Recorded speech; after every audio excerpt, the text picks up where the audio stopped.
আল্লাহ রাব্বুল আলামিন ডাক দা বলেন, ওরে আমার পয়গম্বর, আমার একজন ওয়ালির লাশ জঙ্গলার ভিতরে পড়ে আছে, এখনো পর্যন্ত তার দাফন কাফনের ব্যবস্থা হয়নি, তাড়াতাড়ি তার দাফন কাফনের ব্যবস্থা করে দাও। পয়গম্বর ডাক দা বলেন, আল্লাহ, আমরা তো জানি এই লোকটা একজন কুখ্যাত ডাকাত ছিল, আপনার ওলি হইল কিভাবে? আমার আল্লাহ ডাক দা বলেন, রে পয়গম্বর, এই লোকটা যখন ছোট ছিল আমি আল্লাহ রাব্বুল আলামিন তোমার উপরে যে কিতাব নাজিল করেছি তাওরাত, সে মক্তবে গিয়ে গিয়ে তাওরাত কিতাব ওস্তাদের কাছে পড়তো। একদিন পড়তে পড়তে পড়তে পড়তে যখন আমার হাবিব বিশ্বনবীজির নাম চলে আসলো, নামটার উপরে সঙ্গে সঙ্গে আল্লাহুম্মা সাল্লি আলা মুহাম্মদ বলে দুরূদ পড়লো। এই দুরূদের কারণে আমি মহান আল্লাহ রাব্বুল আলামিন তার গোটা জীবনের গুনাহগুলো মাফ করে দিয়ে তার নামটা আমার ওলির লিস্টের মধ্যে লিখে দিয়েছি।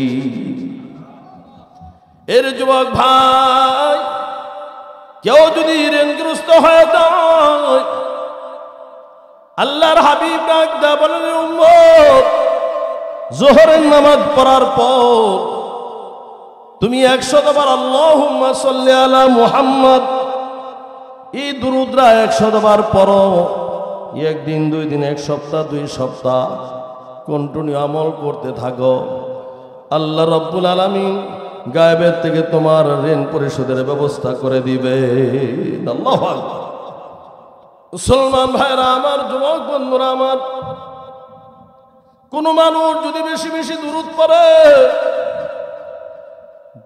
প্রতি বৃহস্পতিবার দিবাগত রজনী, এই রাত্রকে জুমার রজনী বলা হয়, কোন মানুষ যদি সূরাতুল কাউসার 1000 বার আর দুরূদ শরীফ 1000 বার তেলাওয়াত করে ঘুমায়া যায়, আল্লাহ চাহে তো স্বপ্ন যুগে আল্লাহর হাবিব বিশ্বনবীজির জিয়ারত নসিব হয়ে যাবে। মান রাআনি ফিল মানামি ফাকাদ রাআনি ফাইন্নাশ শায়তানা লা ইয়াতামাসসালু বি। নবীজি বলেন, কোন মানুষ যদি স্বপ্ন যুগে আমি নবীকে দেখলো, সেজন্য বাস্তবে আমি নবীকে দেখলো। জোরে বলেন না সুবহানাল্লাহ। এ মুসলমান ভাইরা আমার, যুবক বন্ধুরা আমার, বিশ্বনবীজির জামানায় একজন আশিকে রাসূল ছিল, তার নাম ছিল হযরত আব্দুল্লাহ ইয়ামানি মাখজুমি রাহমাতুল্লাহি আলাইহি। এই লোকটার আমল ছিল সব সময় শুধু নবীজির উপর দুরূদ পড়তো, আল্লাহুম্মা সাল্লি আলা মুহাম্মদ দুরূদ পড়তে থাকতো। মক্কার মুশরিকরা নবীর উপর দুরূদ শুনে এরা সহ্য করতে পারে না।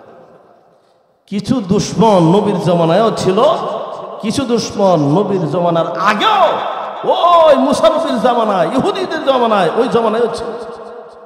এখনো কিছু নবীর দুশমন আছে যারা নবীর নাম শুনলে, নবীর উপর দুরূদ পড়লে তাদের কাছে ভালো লাগে না, গা জ্বলে, মনে করতে হবে এরা আবু জাহেলের দলের লোক। কথা ঠিক না বেঠিক? নবীর শান মান বলতে ভালো লাগে না, নবীর শান গাইতে মজা লাগে না। নবীর শান গাইতে না, তাহলে কার শান গাইবা? কারণ আল্লাহ তো নিজেই কুরআনুল কারীমের ভিতরে নবীর শানে একটা সূরাই নাজিল করছে, এটাকে শানে রাসালাত বলা হয়, সূরাতুল কাউসার। জোরে বলেন না সুবহানাল্লাহ। আমার ভাইরা, আমার বন্ধুরা, আসুন, হযরত আব্দুল্লাহ ইয়ামানি মাখজুমি নবীজির উপর বেশি বেশি দুরূদ পড়তেন। একটা মুশরিক এটা দেখি সহ্য করতে পারল না। সে চিন্তা করলো কোন কৌশলে তার জবান থেকে দুরূদ বন্ধ করা যায়। এজন্য সে ফন্দি করলো কিছু লোকদেরকে, তার ভক্ত লোকদেরকে একত্রিত করে পরামর্শ করলো, এই লোকটারে দাওয়াত দিয়ে আমার বাড়িতে আই না, তারপরে তার জবান থেকে মুহাম্মদের দুরূদ বন্ধ করে দিল। দাওয়াত দিছে। দাওয়াত দিলে সহজ সরল মানুষ, জান্নাতি মানুষ যারা, আল্লাহওয়ালা যারা, এরা সহজ সরল হয়। সহজ সরল হওয়া এক জিনিস, আর বোকা হওয়া, ব্যাকল হওয়া আরেক জিনিস। কথা ঠিক না বেঠিক? সহজ সরল। তিনি রাজি হয়ে গেলেন, তার বাড়ি পর্যন্ত চলে গেলেন। কিন্তু গিয়ে দেখেন বাড়িতে কোনো আয়োজন নাই, খাবার দাবারের কোনো ব্যবস্থা নাই। তারে ঘরের ভিতরে আটকায়া কিছু দুশমন বলল, এই তোরে আজকে দাওয়াত দিয়েছি খাওয়ার জন্য না, তোর জবান থেকে মুহাম্মদের দুরূদ বন্ধ করার জন্য। হযরত আব্দুল্লাহ ইয়ামানি মাখজুমি ডাক দেয়া বলেন, এই মক্কার কাফেররা শোন, এই নবীর দুশমনেরা শোন, আমি আশিক রাসূল, আমি নবীর প্রেমিক, প্রয়োজনে আমি নিজের জীবন দিব, তারপরও নবীর উপর দুরূদ বন্ধ করতে পারবো না। চিৎকার করে বলেন আল্লাহু আকবার। বন্ধ করবি না? হাত পাও বেঁধে তার জিহ্বাকে কেটে দেওয়ার জন্য তারা কেচি নিয়ে রেডি হয়ে গেছে। দেখ এখনো সুযোগ আছে। সুযোগ থাকুক, তারপরও আমার শরীরে এক ফোঁটা রক্ত থাকা পর্যন্ত আমি নবীর উপর দুরূদ বন্ধ করতে পারবো না। জোরে বলেন আল্লাহু আকবার। জিহ্বা কেটে দিছে, কেটে এই কাটা জিহ্বাটা তার হাতে উঠায় দিছে, বলছে এখন কে নবীর উপর দুরূদ পড়কে গিয়া। আশিক রাসূল হযরত আব্দুল্লাহ ইয়ামানি মাখজুমি রাহমাতুল্লাহি আলাইহি কাটা অংশটা নিয়ে চলে আসলেন। এরি ভাইরা আমার, বন্ধুরা আমার, আবার বাইতুল্লাহর পাশে আইসা মুরাকাবাতে চলে গেলেন। পুরা ঘুমন্ত না, জাগ্রত না, এমন একটা অবস্থায় আল্লাহর নবীর জিয়ারত লাভ হয়ে গেল। আমার নবী ডাক দেয়া বলেন, আব্দুল্লাহ তোর কাটা জিহ্বাটা আমার হাতে তুলে দে। ওই কাটা জিহ্বার মধ্যে নবীজি থুতু মোবারক লাগাইয়া আগের জিহ্বার সাথে জয়েন করে দিলেন। এবার বললেন, যা আর জীবনে কোনোদিন এই জিহ্বার মধ্যে কোনো শত্রু আক্রমণ করতে পারবে না। সুবহানাল্লাহ। হঠাৎ তার ঘুম ভেঙে গেল, দেখে জিহ্বা আগের চেয়ে আরো সুন্দর হয়েছে।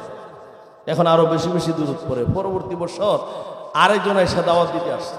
আমাদের বাংলা ভাষায় একটা কথা আছে, যদি চুন খাইয়া মুখ নষ্ট হয়ে যায় তখন দই দেখলেও ভয় লাগে, কথা ঠিক না?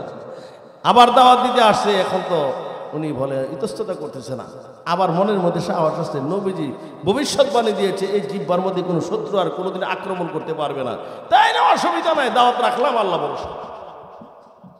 দাওয়াত রাখার পর ঘটনার চক্রে গত বছর যে বাড়িতে নিয়ে গেছে লোকেরা, আজকে ওই বাড়িতে নিয়ে গেছে। খাবার দাবার সামনে পরিবেশন, আজকে নানা রকমের খাবার, আজকে আর অন্য দিনের মতো না। আবার খাবার দাবার খাইতেছিলেন, এমন সময় দেখেন একটা বুড়া বানর সামনে লাফালাফি। হযরত আব্দুল্লাহ ইয়ামানি মাখজুমি বাড়িওয়ালাকে ডাক দেয়া বলেন, যুবক ভাই, বানরটা এমন করে কেন? যুবকটা ডাক দেয়া চোখের পানি ছেড়ে ছেড়ে ডাক দেয়া বলেন, ওগো আল্লাহর ওলি, ও আশিক রাসূল আব্দুল্লাহ ইয়ামানি, আজকে আমরা আপনাকে আমার বাড়িতে আনছি অন্য কারণে। এই যে বানরটা দেখেন, এটা আসলে বানর না, এটা হলো আমার বৃদ্ধ বাবা। গত বছর আপনার সাথে বেয়াদবি করার কারণে আল্লাহ মানুষটাকে বানর বানিয়ে দিয়েছেন। আজকে আমরা সপরিবারে কালিমা পড়ে মুসলমান হয়ে যাওয়ার জন্য আপনাকে দাওয়াত করেছি। চিৎকার করে বলেন আল্লাহু আকবার। তাইলে বোঝা যায় নবীর উপর দুরুদের পাওয়ার আছে না নাই?